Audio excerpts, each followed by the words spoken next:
transpired here at the First Bank Center here in Denver, Colorado. It wasn't just a big night of fights. It was a big night of memorable moments. Conor McGregor with us here in Denver, Colorado.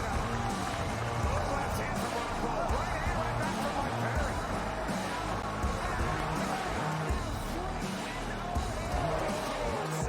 Can I get a face-off with Conor McGregor, man?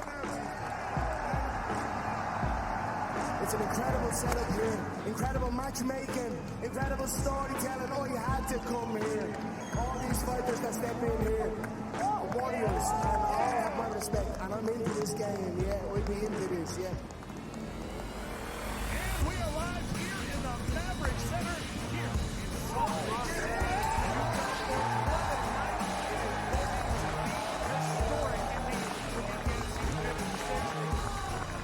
Whoever's the king of violence right here, this is going to be a great fight.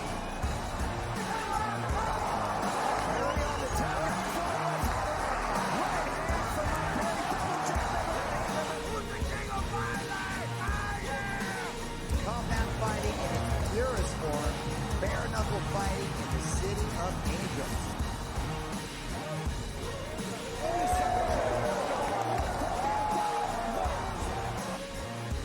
We've got the biggest announcement in the BKFC history we're about to make, so let's make that announcement. What's up, look at me? The notorious Conor McGregor here. Ladies and gentlemen, the huge announcement that I have for you today. Conor McGregor, myself, and McGregor Sports and Entertainment is now an owner of Bare Knuckle Fighting Championship. Welcome to the big leagues. David Feldman, baby, we did it.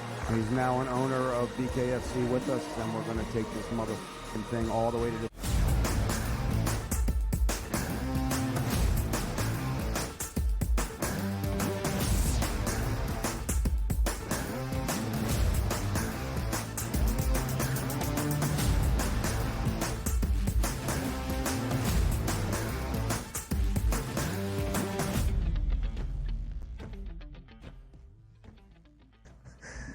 Welcome to hour number 3, live right here on the early line on SportsGrid. Olympic action and a preview on this Tuesday. We will get you here in this third and final hour. It is also deadline day around MLB. Our Major League Baseball insider, Craig Mish, joins us up next for a daily rendition of the daily bases with an added emphasis today on deadline day in Major League Baseball. And Win Total Tuesday continues here with a focus on the AFC South to start off this third and final hour. Craig promised me if anything big goes down with the Philadelphia Phillies, I will be shared into that knowledge, which means if Mike Trout is on the move, if anything is going towards the Philadelphia Phillies today, it will be shared with me first, and I will get to break that news. So there you go. The only thing that I care about, Craig Mish on the phone, looking like breaking news is happening that he can share with us. A text, a call, I don't care if he interrupts either of us. I want him in insider mode when Daily Bases starts. Friezo, please let him know. That is what the standard that we hold him to today. If Craig is already in our virtual green room, I hope he can hear me. Let's continue Win Total Tuesday, DRS, around the AFC South. We have focused on the two top teams in the division, the Texans and the Jaguars. 9.5 the total for Houston. The over has the juice at -150. Expected to win the division and be a double-digit win team. The Jags have some juice on the over at -115 of that win total of 8.5. Expected to be above 500, contend for the top spot in the division, maybe a wild card spot around the AFC. But there were 3 teams last year in the AFC South that finished with a winning record, and that included the Indianapolis Colts. Almost improbable, much in the same way that Houston got to the postseason. A similar conversation for Indy. Don't forget, it was a winner-take-all game, week number 18 on that Saturday night to decide the division, and the Colts had a lead late in that second half. But it wasn't the rookie quarterback under the rookie head coach that led Indianapolis to that point. Anthony Richardson only played in 4 games, had season-ending shoulder surgery early on in October. It was Gardner Minshew. He's no longer in Indy. AR is healthy and ready to take the reins into his sophomore, but really, truly rookie season in Indianapolis. What is your outlook, Donnie, for the Colts? A win total of 8 and a hook. Yeah, it's really a shame here that we're not getting the true knowledge that we need on that quarterback position. Because I would love to have seen him last year. Even if the Colts would end up winning 5 or 6 games, you can say, okay, young rookie quarterback played 17 games, got beat up a little bit there, but learned a lot. Now it's a full off season to get ready.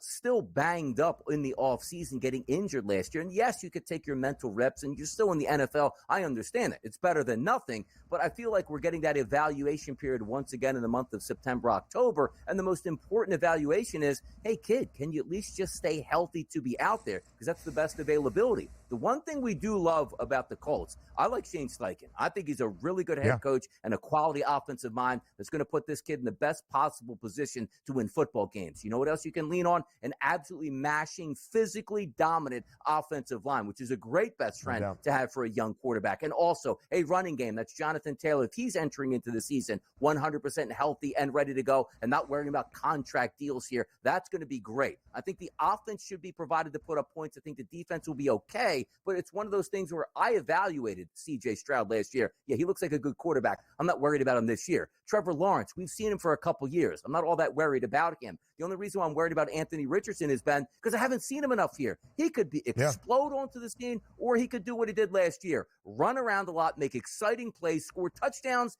and not finish football games when, quite frankly, by the way, the backup quarterback situation on the Colts, I don't have the let me bring up the depth chart quickly, because they had a damn good one last year. See, Minshew, to me, is a better backup quarterback in that offense than Joe Flacco. So I'm looking at a downgrade there, which means you really need to stay healthy. Anthony Richardson, us, Keaton Slovis, Jason Bean out of Kansas, and then you take a look at Joe Flacco. He needs to stay healthy this year. Jason Bean won me a lot of bets during his day in Lawrence at KU, so let's not slander Mr. Bean here on this Tuesday morning. But I would agree, right? Gardner Minshew had the familiarity with Shane Steichen. He was his backup quarterback in Philadelphia. It was a natural transition to Indianapolis. Now, I can't wait to see what Anthony Richardson does this year. Some promise for sure in the 4 games that he started last year, but only completed 2 of them. More rushing touchdowns, 4, than passing scores, 3. And the big knock against AR, and rightfully so, his only full year as a starter at Gainesville at Florida, 53.8% completion percentage. It wasn't great at times last year with the elevation in the National Football League. A supreme athlete, a rocket of an arm, a guy that uses his physicality and athleticism, of course, to his benefit. But when that is the case, of course, it calls into question his health. And when he only played 4 games, only completing 2 in his rookie year, and had to have season-ending shoulder surgery, there are going to be some natural causes of concern. We hope Anthony Richardson is fully healthy for all 17 games for Indianapolis. But even if that's the case, Donnie, what exactly is the pure picture? Again, this is really Anthony Richardson's rookie year in the National Football League. It really is. And last year, entering his first rookie season, Indy's win total was 6.5. It's 8.5 now. The under has the juice. I think it's fair. I think it's sharp, as you alluded to earlier. I do not expect them to be a 5-12 football team. I'm just not sure I see them as a double-digit win football team either. They will contend for that winning mark that they had a season ago at 9-8. And it's one of the reasons I find the AFC South truly compelling, because what is the true picture in Indianapolis? Similar thought to Nashville. Will Levis is the quarterback for the Tennessee Titans. We've got a lot of young arms in this league. 3 second-year guys that were all drafted either in the first round or the second pick of the second round. That is Will Levis. And, of course, Trevor Lawrence entering year number 4, the former number 1 overall pick. Now, the Titans said, all right, we're going to start to break things down. Derrick Henry, the staple of this franchise, you're gone. Ryan Tannehill, you're gone. Will Levis is our future. But we're going to build things back up. Okay. A team hitting the reset button, kind of building it up from the bottom and building that foundation once again. And then Rand Carthen in the front office in Nashville said, on second thought, let's give Tony Pollard a 3-year, $24 million deal. Let's pay Calvin Ridley a ton of money, a 4-year, $92 million deal. Let's make some other interesting moves, like bringing Tyler Boyd over to reunite with his former offensive coordinator in Cincinnati and first-year head coach Brian Callahan. I thought this would be a Titans organization freshly in a rebuild, but they're almost in this limbo area of, hey, we're not going to be really bad, but we're also not going to be really good, and it kind of leaves us in this gray zone. I don't know if the money was spent correctly here on the Titans for what their future is going to have. But if you are going to look at this Titans team and see that 6.5, they're built to win 7+ games, as you said, unless you just get horrific quarterback play out of Will Levis. Let's just say Will Levis is starting to take the next step and being a competent NFL quarterback. I'm not even talking top 15. Yeah. Let's just go top 20-ish. This team's going to win 7 games. The offensive line, I think, is going to be okay. The wide receiving core is very good. As you said, Hopkins are really on the outside with Boyd in the middle. And then you take a look at Pollard in the backfield to add some explosion. And Spears as well. Look, I'm not having high expectations for the Titans, but I think you can make money. It's one of those teams that nobody is looking at to do damage in the playoffs, and I completely agree with that. But the way this team is set up and the way they spent money on wins, which, again, isn't going to be equivalent to me to winning that division, making a deep playoff run, or, heck, even winning a Super Bowl. But 6.5 wins, that is enough talent there, once again predicated on Will Levis just being roughly an average quarterback. That's a 7-win football team. I'd take the over. And that's why I don't see the bottom of this division as being that far down, which makes things even more interesting if the entire division is at least competitive. Will Levis last year, of course, came on very hot, 238 and 4 touchdowns in his opening debut. Just 4 TDs to 4 interceptions in his next 7 starts. More on the early line next.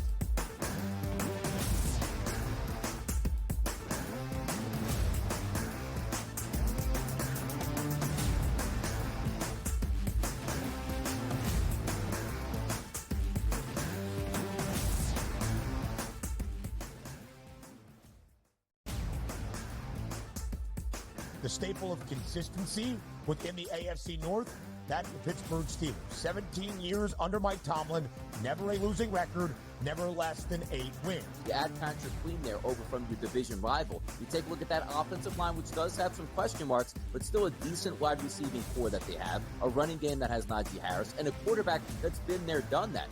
The early line, only on SportsGrid. Where are you at in terms of a starting lineup, what you want to see from Team USA? I think he'll get guys involved, and then there's your lockdown defender at the point guard, the point of attack, right? I do like Curry. I would then go with Ant. I like Ant over Booker. I think if you look at the way the Canada game was, they looked kind of slow starting, and then they kind of got rolling. Game time decisions, only on SportsGrid. He talked about Major League Baseball and its rule, or actually its relationship with sports betting and gambling. Integrity is the foremost concern, and a lot of people are questioning that given all the scandals, right? There's Mercano, there's Pat Hoberg, one of the best umpires in MLB, suspended right now. We don't exactly know what he did, but he's been disciplined, and he hasn't umpired a game this year. Newswire, only on SportsGrid. The Bostonian versus the Book. Your mustache is falling. Dash is falling off. It's got to go. Ski's got another strikeout that I don't want to take. As soon as I take it off, they're going to give up a run. I'm trying to keep it on until he comes out of the game. It's all over the place. Come on. I'm superstitious. He's got 10 Ks. He's cruising. Wow. They pulled Skeens, by the way. Yeah, they pulled him. Yeah. Okay. Yeah.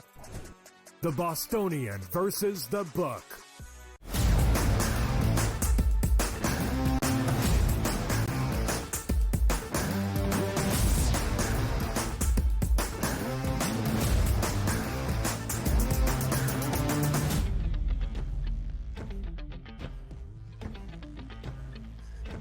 It is deadline day in Major League Baseball. Less than 8 hours away from the 6 p.m. Eastern deadline.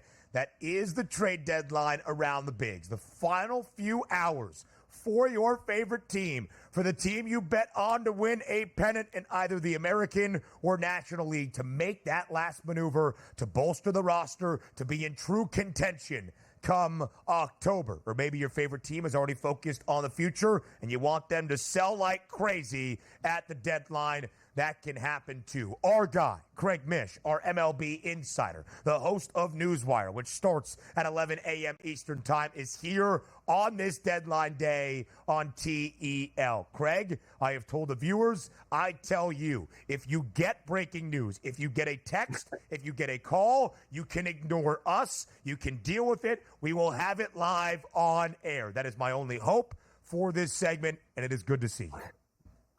Good to see you guys, too. It's early, so, the later we would go into a show would be more of a chance on deadline day, because honestly, when the teams have waited this long to trade a player, it kind of means that they feel like they can do better on a deal. And so I'll talk a little bit more about how that process works as we get closer to the end of the segment, but that's kind of where teams are at right now. We will certainly ask you the players that might be dealt and the teams looking to acquire here on Deadline Day, a deadline edition of the Daily Basis. Gotta say it today. Craig! I mean, of all days to yell that out, it would be Deadline Day in MLB. Our MLB insider, Craig Mish, breaking some news on Saturday afternoon. Jazz Chisholm traded by the Miami Marlins to the New York Yankees in his second game in pinstripes yesterday on the road in Philly. 2 long balls now as a member of the Yanks. Craig, of course, you were the one to break the news and the details. What can Yankees fans expect of Jazz Chisholm now in the Bronx?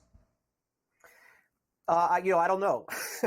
He's one of those players that can, really shine in the limelight. And, obviously other things can happen too. You don't know how players are going to react in New York. But he's now in the middle of a pennant race. This idea that he has never been in one is also false. 2020, also last year. So he's had that exposure to the postseason. So let's not get that twisted to start with. He also played in Donnie's favorite place in Citizens Bank Park in the playoffs last year. Okay, so he has gone through this. He's not a rookie at this. When you're hearing that, it's not accurate. But that being said, it's not so much Jazz, guys, as it is for players on the Yankees. You can go back to the 90s when they won the World Series several times, and you can go back to even these postseason races.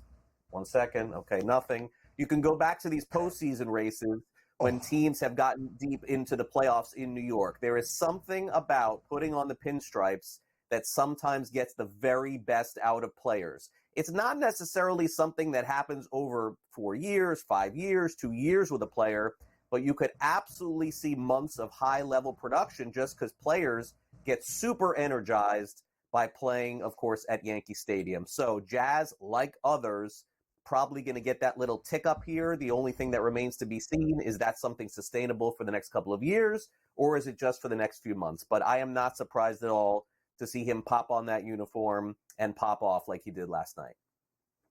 Buyers and sellers, certainly, Craig, at the deadline, you saw a 3-team deal that went down yesterday. We know the White Sox certainly are on the market to sell players. They are doing that. The Dodgers looking to make those moves, and also the Cardinals. How about this? Tommy Pham once again changes teams. Welcome back into St. Louis. What'd you make of that 3-team deal yesterday? I'm encouraged that the Cardinals are trying. I'm encouraged, of course, that the Dodgers are trying a little bit. I'd be very surprised if the Dodgers are done. I mean, this is a team that it's World Series or bust. A very rare – I know they say the Yankees are World Series or bust, but, I mean, let's be real. The Dodgers are really World Series or bust. So I think L.A. will probably do more. As far as, St. Louis is concerned, getting Eric Fetty, if they get themselves – I don't know, Donnie, into a 7-game series. Is Fetty going to start game 1 or game 2? Probably not. So it's more or less depth, game 3, game 4 with the scenario. Tommy Pham has now been on several teams in several years and some contenders. He's helped out quite a bit. And so I think he'll help out the Cardinals as well. But I just don't think any of those deals, that deal in particular, will move the needle significantly for those teams in terms of the postseason. But good fortifying depth, I would say, for both squads. How about these other notable Monday moves ahead of the deadline? The Braves get back their 2021 World Series MVP, Jorge Soler from San Francisco. The Astros acquire Yusei Kikuchi, and the list of other moves that you see on your screen. Craig, of these 6 deals, which one did you like the most?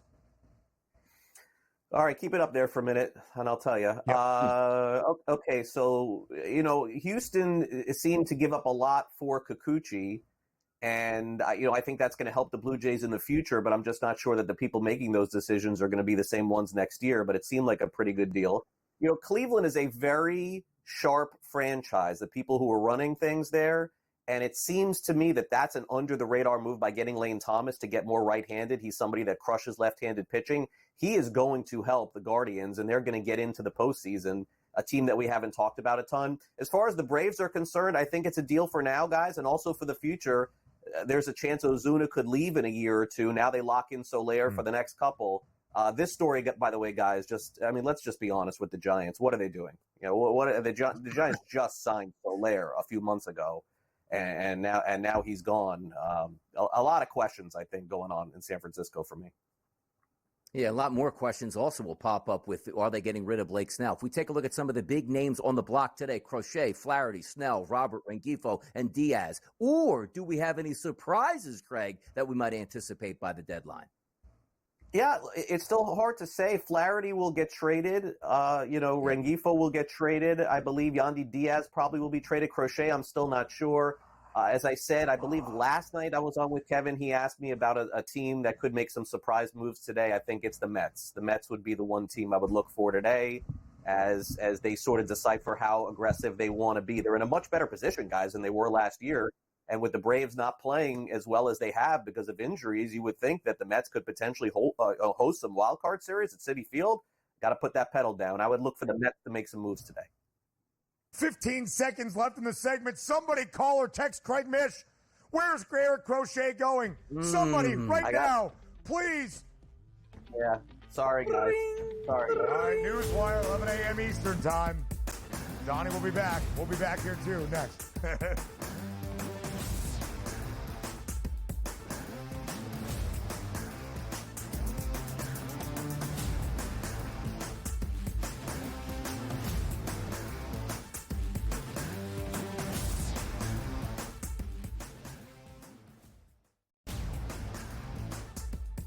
The staple of consistency within the AFC North, that's the Pittsburgh Steelers. 17 years under Mike Tomlin, never a losing record, never less than 8 wins. You add Patrick Queen there over from your division rival. You take a look at that offensive line, which does have some question marks, but still a decent wide receiving core that they have, a running game that has Najee Harris, and a quarterback that's been there, done that.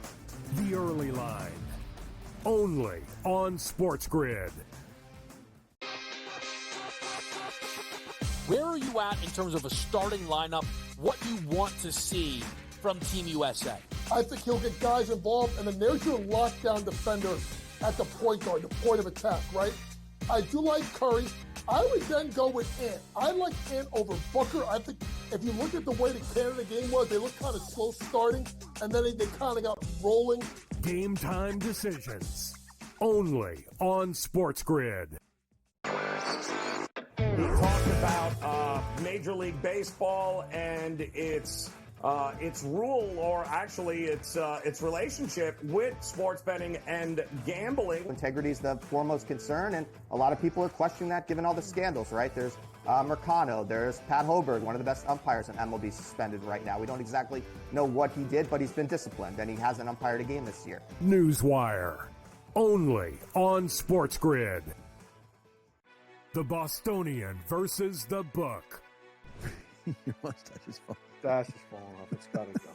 Skeen's got another strikeout there. I don't want to take it. As soon as I take it off, you're going to give up a run. I'm trying to keep it on until he comes out of the game. It's all over the place. Come on. I'm superstitious. He's got 10. He's got 10 Ks. He's cruising. Well, they pulled Skeens, by the way.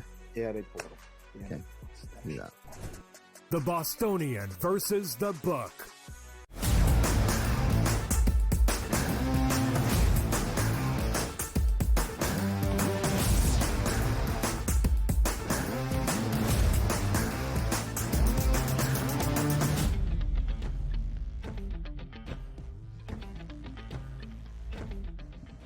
I swear to you, if Craig Mish breaks news at some point today, especially if it's like prior to noon, I'm really upset we didn't get it here on the early line on deadline day, but make sure you are following along on Newswire. I know Craig's going to be checking the phone. That starts at 11 a.m. Eastern time. And, of course, his social media feeds throughout this afternoon on deadline day. Just about 7.5 hours left until 6 p.m. Eastern time for your favorite MLB team to make some maneuvers here ahead of the deadline. Should be fun to watch it play out. And we're hoping a superstar player that we maybe didn't think was on the block actually winds up on the block and get that trade speculation, because we want that seismic shift to say, oh boy, now we got a game heading down the stretch. And hopefully it's the Phillies, hopefully it's the Yankees, it's the Orioles, it's the Dodgers. Let's see some of these teams ante up here and try to get themselves really into that race, saying we are the front runners now. Let's see if we can win a World Series. Yeah, it would be sensational for sure. Again, trade deadline in Major League Baseball, 6 p.m. Eastern time. All right, now we set the stage for this Tuesday in the Olympics. Again, as we shared, the Americans in women's rugby sevens making it to the semifinal round, to the medal contention round for the first time in its history. Came up short against New Zealand, the gold medal favorites, 24-12, but did cover as a 19.5-point underdog. Do we know who they are taking on for that gold medal match? I will try to find it here at some stage so we can make sure that we know who they are. The bronze medal match, in women's rugby. Nobody can help a brother out? All right, no. We'll figure it out here, who they take on for that bronze medal, looking for their first ever medal in terms of women's rugby since Rugby Sevens was added to the Olympic Games back in 2016. Donnie, that was me trying to fill some space and time. Now it's your time to shine. All right, the questions. Americans. I got questions now. Yeah. Hold on. I got questions now. See, we go geographically here in the Olympics sometimes because we learn new things, like what's going on with Great Britain, what's going on with England, and how that's deciphered. Yeah. Let me ask you this: the U.S. are going to play Guinea's men's team, right? Is that Papua New Guinea? Is Guinea and Papua New Guinea separate here? Is there a Mama New Guinea? Like, what are we doing out here in these streets? Like, how did this change at this point? That's what I want to know. Like, give me some. Where is this place located at? Did you just Joe say Frieza, Mama New Guinea? Did you just say Mama New Guinea? Papa, Mama, sister, I don't know. Brother? I don't know how much this borders on insensitivity, but we can tell you the odds for the games against Papa and Mama. Guinea What do you mean that we have. Mama and Papa. Come on. There's nothing insensitive about that. I'm just worried. The Americans are it's the same country. Yeah, same country or not? I don't believe so. I don't believe so. We don't know where our research team is at this moment. Here's what we do know. The Americans more than likely need to win this game. No, they are separate, Guinea and Papua New Guinea, different nations that are represented in the Olympic Games. That's a the United States, minus 220 on the match money line to win today in their final action of group play against Guinea in the men's soccer tournament to advance and get to the knockout round. Donnie, will the Americans, your favorite soccer nation, do just that? Look, I actually think the Americans, start off the tournament playing the best team in France, and it was a bad look right off the bat. It's like, you know what, let's ban this soccer team. Why are we even playing at this point? But I feel like maybe it was just a bad draw. Like, what happens if we were to play Guinea in round number 1 or the first game here or somebody else where you can easily pummel them and move forward? So maybe I'm looking towards that they can get out into the knockout stage and maybe get into the medal rounds here because you're not facing the best team once again, which technically would be France now. So I do expect another win by Team USA. I expect the women's national team to continue to win, and maybe we can get back our holding here as a great soccer nation. If the women's team can win gold, the men's team can maybe get into at least into the medal round, that would be pretty good. Listen, we know that where things stand currently in basketball, a couple of results today on the men's side. Greece and Giannis Antetokounmpo 0-2. Spain knocks off the Greeks 84-77. Canada, a perfect 2-0 at the Olympic Games, 93-83 in a victory over the Aussies. The host nation in France will take on Japan in just a couple of moments, starting in about 45 minutes. Victor Wembanyama and the French side, a 16.5-point favorite. Simone Biles and Team USA in the team all-around final, minus 1,100 to get back atop the podium, favored to win a gold medal. Baseball breakdowns on trade deadline day. How do we handicap it up next?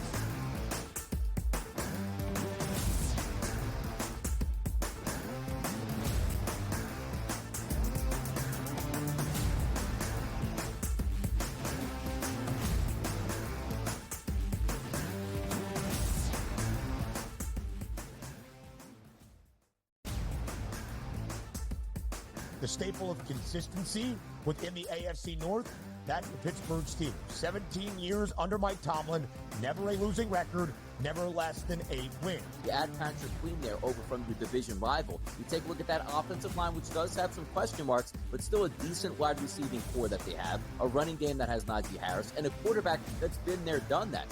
The early line, only on SportsGrid. Where are you at in terms of a starting lineup, what you want to see from Team USA? I think he'll get guys involved, and then there's your lockdown defender at the point guard, the point of attack, right? I do like Curry.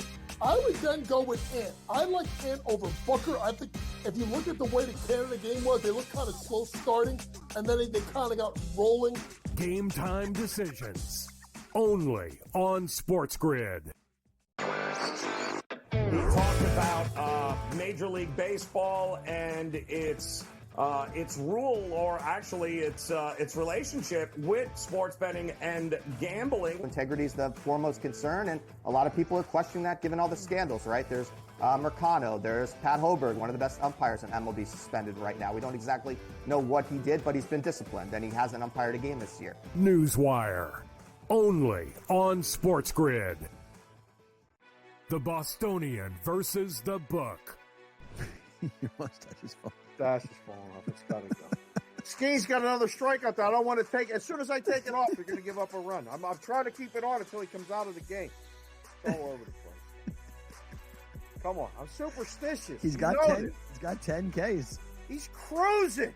Wow. They pulled Skeens, by the way. Yeah, they pulled him. Yeah. Okay. Yeah. The Bostonian versus the Book.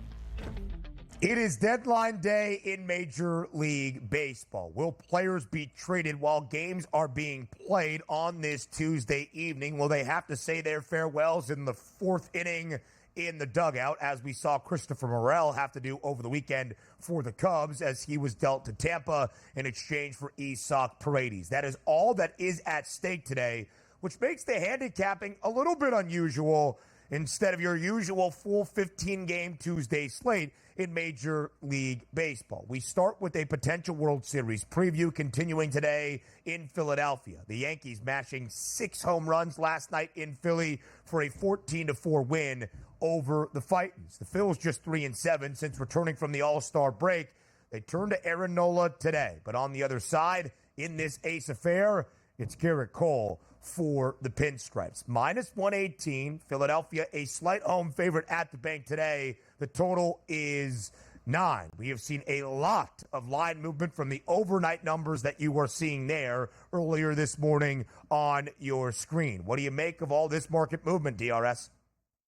We had 18 runs yesterday scored in a pitching matchup that had Zach Wheeler coming in with like a home ERA of like 1.5. And you take a look at Heel, who's pitching much better, easily going over that number. You have similar conditions weather-wise today, 82 degrees with a double-digit wind blowing out to center field. If we are looking from a pitcher-to-pitcher matchup, theoretically, Aaron Nola is the better pitcher, at least over the past 60 days since Garrett Cole has come back. And also keep in mind, Garrett Cole, who did have a decent little stint of a couple games, got blown away in his last start. So he's looking for a bounce back. But also that Phillies offense is looking for a bounce back effort today. If we're going lineup by lineup, there's stars all across the board on both teams. One team is hitting. That's the New York Yankees. They crushed one of the best pitchers in baseball yesterday. One team is not. That's the Philadelphia Phillies. So you're measuring yourself. Can the Phillies hit Garrett Cole? Who's been struggling, not the Garrett Cole that we know. I would give a slight edge once again to the Philadelphia Phillies today, but these are hard ones. Sometimes you just go up against a team where it's like, we don't have our A game. It looks like the other team is rounding into form. So it's a tough handicap, but the Phillies are at home. Slight favorite. I would go that direction, but the total also is interesting. I told you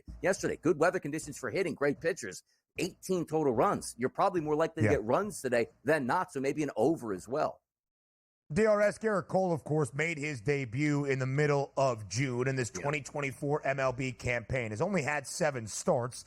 In 2 of those 7 starts, he has faced the New York Mets in the Subway set. He has given up 6 earned runs against the Mets in each of those 2. In 4 of the other 5, 2 earned runs or less. In 3 of those 5, just a single earned run allowed. But of course, when you haven't started all that many games, the ERA is going to reflect those bad outings. He is 3-2 this year with a 5.40 ERA. Philadelphia needs to start their winning ways once again. Will the offense be on the uptick today for the Fightins? Now we go to Southern California in a California rivalry between the San Diego Padres and the LA Dodgers. San Diego playing some great baseball since the break. Same for LA. They are 7-3 since returning from the All-Star break. Tyler Glasnow goes up against Matt Waldron. Glasnow and the Dodgers, a slight road favorite at -134 on the road in San Diego. Total at 7.5. What do you like tonight in this California clash?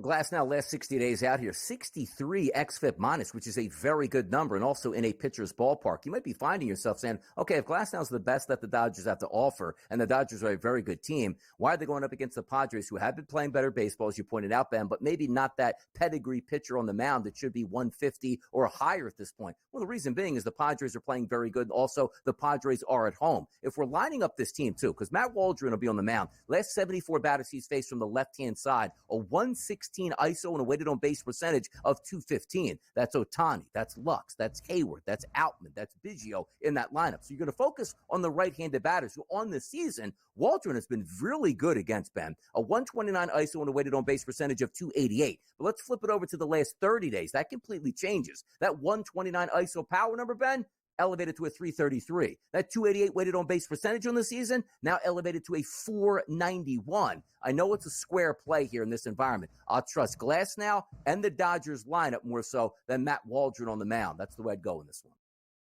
The Dodgers avoided a sweep in their weekend set against the Astros, had Monday off. The Padres nearly had a sweep over Baltimore in Camden, the O's taking the finale. San Diego had won 7 consecutive games, entering their weekend finale in Baltimore, now return home. The opener of a series yesterday in Wisconsin getting started with the Brew Crew laying it on the Braves, an 8-3 victory for the Brewers. They're a home favorite today against the Braves at -122. The over-under is 9. What's the play today between the Brew Crew and the Braves?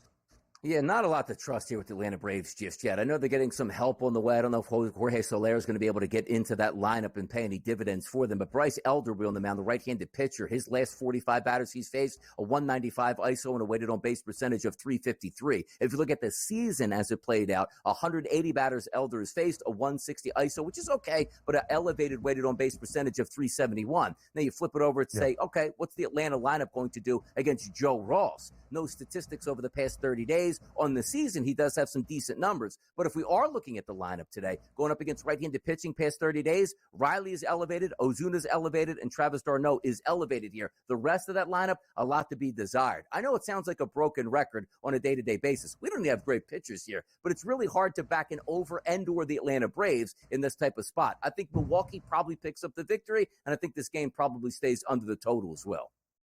Yesterday, a slight over because of the 8 runs, a 3-run shot off the bat of Willie Adames, Jackson Chourio adding in a late 2-run bomb as well. Now let's go to a matchup and a midweek series that features 2 teams in the thick of wild card contention in their respective leagues. The Twins in the American League, the Mets in that very contested and tight race in NL wildcard contention. The Amazons, a slight favorite at home today inside Citi Field, -124. Total 8.5 yesterday. The Mets scored 15 runs to win 15-2 in the opener. Does the offense continue on this Tuesday evening at Citi Field?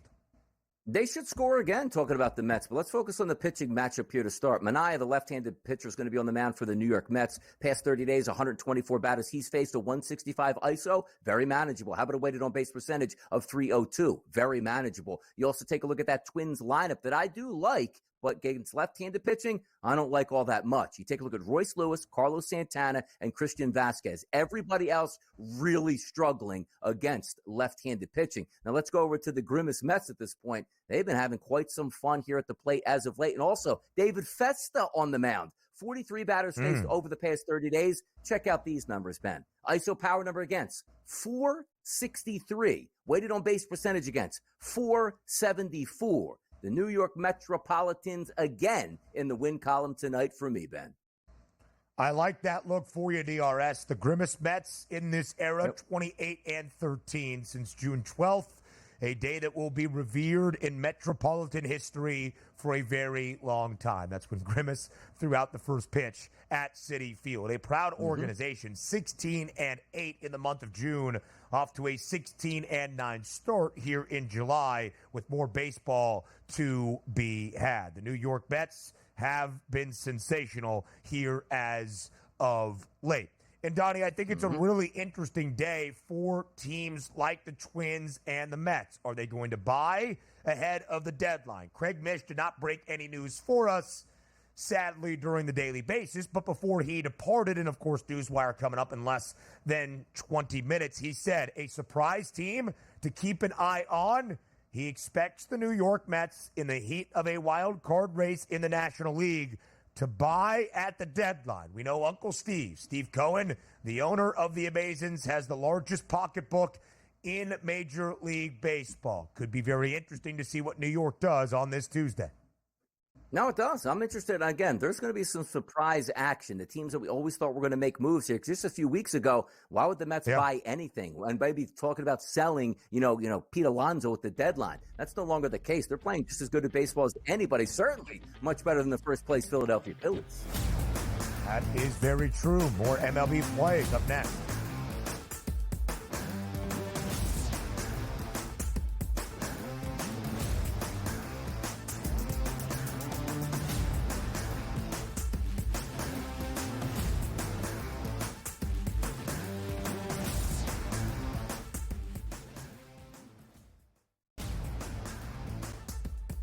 The staple of consistency within the AFC North, that's the Pittsburgh Steelers. 17 years under Mike Tomlin, never a losing record, never less than 8 wins. You add Patrick Queen there over from your division rival. You take a look at that offensive line, which does have some question marks, but still a decent wide receiving core that they have, a running game that has Najee Harris, and a quarterback that's been there, done that.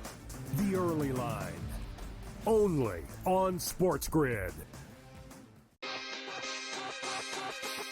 Where are you at in terms of a starting lineup, what you want to see from Team USA?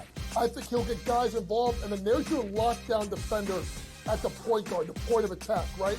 I do like Curry. I would then go with Ant. I like Ant over Booker. I think if you look at the way the Canada game was, they looked kind of slow starting, and then they kind of got rolling.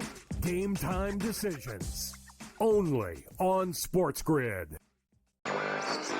We talked about Major League Baseball and its rule, or actually its relationship with sports betting and gambling. Integrity is the foremost concern, and a lot of people are questioning that given all the scandals, right? There's Mercano, there's Pat Hoberg, one of the best umpires in MLB, suspended right now. We don't exactly know what he did, but he's been disciplined, and he hasn't umpired a game this year. Newswire, only on SportsGrid. The Bostonian versus the Book. Your mustache is falling. mustache is falling off. It's got to go.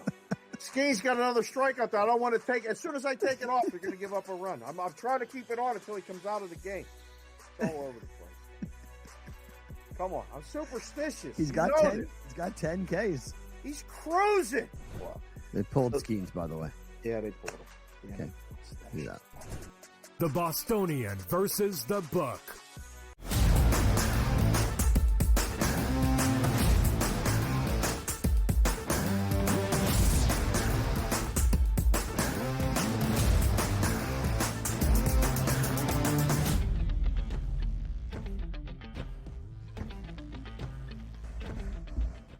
A midweek series continues under the arch on deadline day in Major League Baseball. The counter now just over 7 hours until the 6 p.m. Eastern Time trade deadline in the Bigs. Will the Rangers make some moves? The Cardinals have already made some acquisitions, acquiring Eric Fetty and Tommy Pham from the Chicago White Sox yesterday. The two teams face off once again today. Texas takes the opener in the Lou 6-3 yesterday. The Rangers were swept this weekend by the Blue Jays. They entered victorious in 5 straight, 7 of their last 9.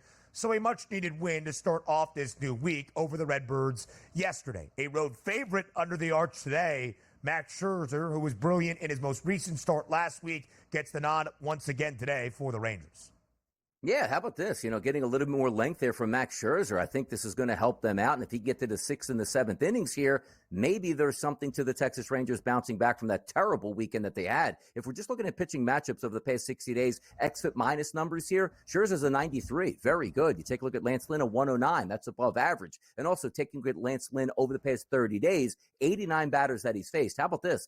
ISO power number of 208, weighted on base percentage of 357. But let's do a lefty-righty breakdown here. Lefties, an ISO power number of 314 over the last 46 at-bats against Lance Lynn, and a weighted on base percentage of 459. Right-handed batters not faring all that well. So if you're looking to take a look and say, I don't want to bet this game just by side or total. Take a look at Corey Seager, 70 at-bats against right-handed pitching over the past 30 days, a 286 ISO and a 438 weighted on base percentage. It is Dinger Tuesday at the FanDuel Sportsbook. There's a legitimate chance Corey Seager gets a dinger tonight, but maybe an RBI option might be the best look there. I would still go. If you're just looking to take a side, I think you got the better pitcher right now on the Texas Rangers and Max Scherzer. I would go that way with that cheap price. Corey Seager got the scoring started yesterday in St. Louis, an RBI double to open up the offense. A doubleheader yesterday at Camden Yards between the Orioles and the Blue Jays. High-scoring affairs in both. Baltimore takes game 1, 11-5. Their catcher, James McCann, got belted in the face by a pitch. His nose was going away. No nose should ever go. Was bleeding. Put a couple of tissues up there and stayed in the baseball game and caught behind the plate. What a warrior that guy is. The Blue Jays responded with a victory to split the doubleheader on a Monday, 8-4 in the second game. Are we going to see the offense continue? You would think probably not, with Corbin Burns on one side getting the start for Baltimore. The O's now a full $2 favorite inside Camden.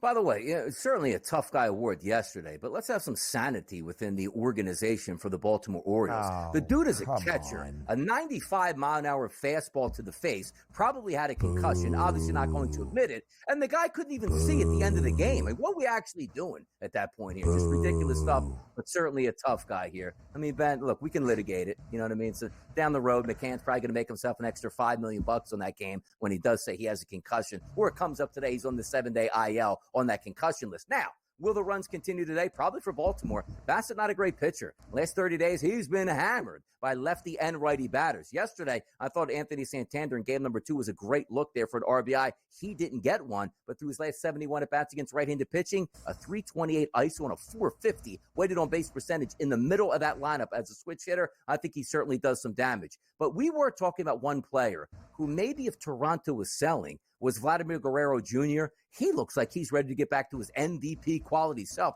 Been torching the baseball as of late. 315 ISO and a 420 weighted on base percentage over his last 81 at-bats against right-handed pitchers. But granted, This isn't your normal everyday right-handed pitcher that you're getting on the mound in Corbin Burnes, which is why they're a $2 plus favorite at this point. Baltimore is going to win, but I do think we will have some offensive fireworks possibility here on the side for Baltimore. 83 degrees down there at Camden Yards, 9-mile-an-hour wind blowing out. We should get some runs from an Oriole perspective today. We saw runs yesterday in Baltimore. We saw some runs yesterday in Boston. The Red Sox knock off the Mariners to start off their midweek set 14-7. A football score, as Donnie Rightside shared earlier in the show. How about this? The Red Sox debut of one James Paxton, who, of course, was pitching for the Dodgers this year. His most recent start, his last start in L.A., was against the Red Sox. Wasn't all that bad. The Dodgers won that baseball game. James Paxton might come back to reality a little bit. If you are a Fenway fan, you are saying to yourself, guys, got an 8-2 record. We're winning this baseball game. We're booked as a home underdog against Seattle. We'll be good. But he's got a 4.4 ERA. He's 8-2 because he played in L.A. Well, the good times continue for Paxton in Fenway. And I think the good times are going to continue for that scoreboard, which should get worked on today. 80 degrees out there at Fenway, 10-mile-an-hour winds blowing over the monster, and Paxton is a left-handed pitcher, which means Seattle is going to line up 9 right-handed batters to go up against him. And if you're wondering how Paxton has done over the past 30 days against right-handed batters, close to a 300 ISO and a 500 weighted on base percentage. Paxton, once again, just like every single time he pitches, is the worst analytical pitcher on the card. Now, you look at that Seattle lineup. It's not exactly murderer's row out there. You got Arozarena and Raleigh with really high numbers along with Garver. Everybody else has flat out stunk against left-handed pitching. But this isn't your normal left-handed pitcher. This is a terrible left-handed pitcher. So we should get runs today. And if you want to take a look at maybe a sneaky team total with a team that doesn't really have great bats, it just might be the Mariners today. It's a perfect matchup for them today to let you say score 5 to 6 runs if they can.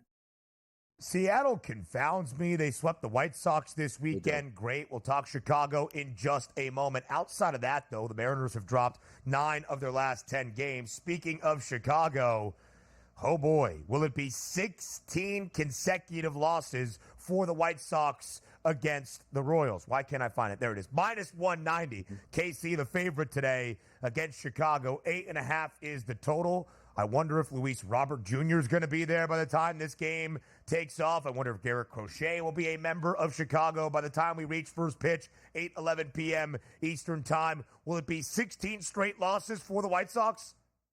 Yeah, it might be. And you're right about it, too, because the one thing we do have the deadline coming in at I think it's 4 o'clock this afternoon. So you will know who the players will be playing tonight. Let's just say if Robert stays. So he's not going to be pulled out of the game because the deadline would have already happened. But if he is gone before the game, I don't know how they score. The morale has got to be terrible in Chicago. There's no way. Like Michael Wacha should have an easy time with this lineup, and the Royals should get this easy victory. Bobby Witt Jr., 2+ total bases, minus 180. 3+ total bases is plus 115. DRS, enjoy the money line. A College Corner next.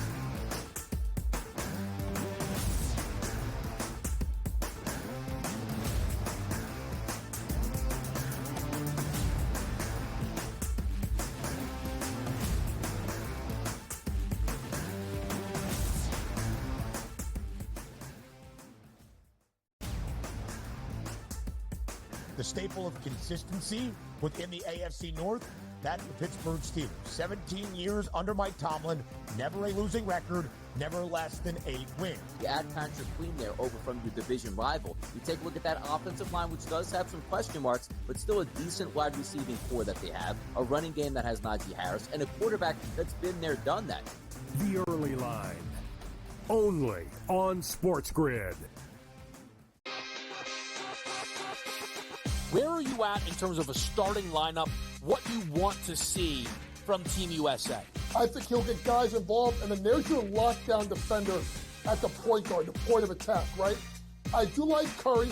I would then go with Ant. I like Ant over Booker. I think if you look at the way the Canada game was, they looked kind of slow starting, and then they kind of got rolling. Game time decisions, only on SportsGrid. We talked about Major League Baseball and its its rule, or actually its relationship with sports betting and gambling. Integrity is the foremost concern, and a lot of people are questioning that given all the scandals, right? There's Mercano, there's Pat Hoberg, one of the best umpires in MLB, suspended right now. We don't exactly know what he did, but he's been disciplined, and he hasn't umpired a game this year. Newswire, only on SportsGrid. The Bostonian versus the Book. Your mustache is falling. Dash is falling off. It's got to go. Skeen's got another strikeout that I don't want to take. As soon as I take it off, they're going to give up a run. I'm trying to keep it on until he comes out of the game. It's all over the place. Come on. I'm superstitious. He's got 10. He's got 10 Ks. He's cruising. Wow. They pulled Skeens, by the way. Yeah, they pulled him. Yeah. Okay. Yeah. The Bostonian versus the Book.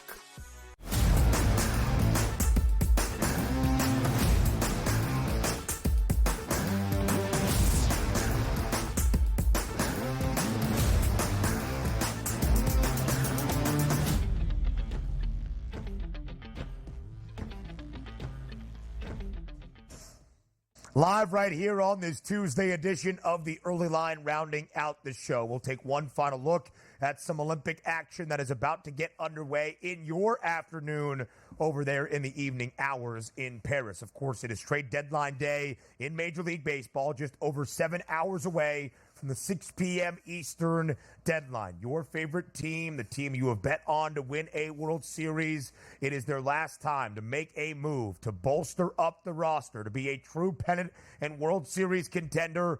Maybe your team flat out stinks and you're already focused on the future, trying to acquire some prospects and sell at the deadline. My focus is always college football, and we are not all that far away from football being here. Thursday is August. College football games will be played in that month starting Saturday, August 24th, just about 3.5 weeks away. And of course, the 2024 college football season holds a lot of changes in store. Realigned leagues that we have broken down for you here, and maybe most notably, the expanded now 12-team college football playoff. There are so many storylines that offer intrigue entering the 2024 campaign, whether it is conference realignment and expansion. What do those traditional rivalries now look like in new leagues? Maybe it's just your favorite team and how you feel about college football in this altered landscape. One of my favorite storylines, and something I'm going to be paying attention to, is what the selection committee does for the college football playoff now with 12 teams. Here's what we know of the format. 5 automatic bids given to the 5 highest-ranked conference champions. That does not necessarily list out the ACC, Big Ten, Big 12, and SEC champ, and then one of the group of 5 conferences. But that's generally how things are structured. So 5 automatic bids to the 5 highest-ranked conference title winners, and then 7 at-large bids. What I am most fascinated by is not the automatic berths and how that plays out with the AQs moving forward, but how the College Football Playoff Committee is going to rank throughout the year and then ultimately on Selection Sunday decide those at-large bids. Because let's look at the 10 best prices to reach the College Football Playoff. You will see in this list of 10, 5 SEC schools. That's Georgia, Texas, Ole Miss, Alabama, LSU. 4 Big Ten schools, that's Ohio State, Oregon, Penn State, and Michigan, and 1 independent program, that is Notre Dame. Of the 10 best prices to reach the CFP, 5 come from the SEC, and 4 come from the Big Ten. And then you have an independent school in the Fighting Irish. There on your screen, you see 7 teams: Ohio State, Georgia, Oregon, Texas, Notre Dame, Penn State, Ole Miss, that have a minus money price projected, expected to reach the college football playoff in 2024. And that, of course, does not take into account the 3 other automatic bids that will be given to the 3 other conference champions that are not the Big Ten and the SEC. And of course, you have to take that into account here as well when you look at these odds. Not all of these teams in this top 10 can reach the college football playoff because you have 3 automatic berths to give out for the champs of the ACC, the Big 12, and whatever Group of 5 league is the highest ranked in terms of its conference title winner. Does that mean if we are to follow the odds makers, where of course there is so much uncertainty because it is the first year, and any time it is the inaugural year of something, there is so much to learn. There is no track record that has been set. It starts to be displayed in 2024. But if we are, again, to follow the odds makers, does that mean that every at-large berth comes from the SEC or the Big Ten? Will the ACC and the Big 12 simply be a one big bid league for whoever wins that conference championship? The odds makers are anticipating that bias to be a big part of the selection criteria for the College Football Playoff Committee, which of course should inform your handicapping. Florida State has the 11th best price to reach the College Football Playoff, just outside the top 10 at plus 130. But if you think the Seminoles are a College Football Playoff team, more than likely it's FSU winning the ACC as the favorites and maybe not truly being in the running for an at-large berth to the College Football Playoff. There is so much to learn with so many new things in store for the 2024 college football season. I'm Ben Stevens. Donnie right side back. We'll talk to you tomorrow, 8 a.m. Eastern time on the Early Line.